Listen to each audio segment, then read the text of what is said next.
Now Moses was pasturing the sheep of his father-in-law Jethro, a priest of Midian. And when he had driven the flock into the interior of the desert, he came to the mountain of God, Horeb.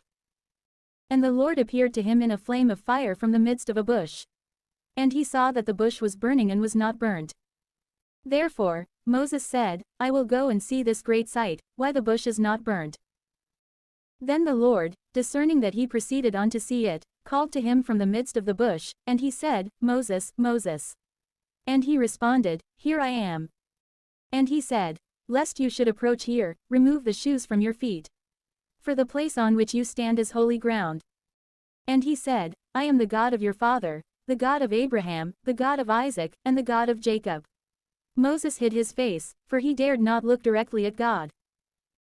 And the Lord said to him, I have seen the affliction of my people in Egypt, and I have heard their outcry because of the harshness of those who are over the works. And knowing their sorrow, I have descended in order to free them from the hands of the Egyptians, and to lead them from that land into a good and spacious land, into a land which flows with milk and honey, to the places of the Canaanite, and Hittite, and Amorite, and Perizzite, and Hivite, and Jebusite. And so, the outcry of the sons of Israel has come to me. And I have seen their affliction, with which they are oppressed by the Egyptians. But come, and I will send you to Pharaoh, so that you may lead my people, the sons of Israel, out of Egypt. And Moses said to God, Who am I that I should go to Pharaoh and that I should lead the sons of Israel out of Egypt? And he said to him, I will be with you. And you will have this as a sign that I have sent you. When you will have brought my people out of Egypt, you will offer sacrifice to God upon this mountain. Moses said to God, Behold, I will go to the sons of Israel, and I will say to them, The God of your fathers has sent me to you. If they say to me, What is his name? What shall I say to them? God said to Moses, I am who I am.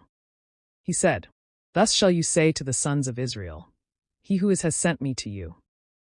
And God said again to Moses, Thus shall you say to the sons of Israel, The Lord God of your fathers, the God of Abraham, the God of Isaac, and the God of Jacob, has sent me to you. This is the name for me in eternity, and this is my memorial from generation to generation.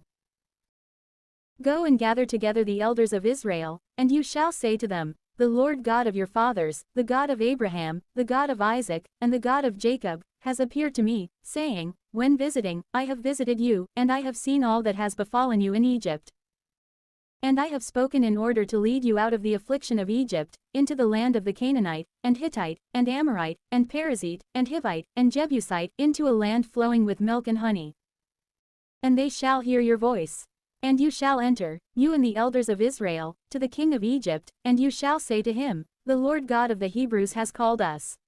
We shall go 3 days' journey into the wilderness, in order to offer sacrifice to the Lord our God.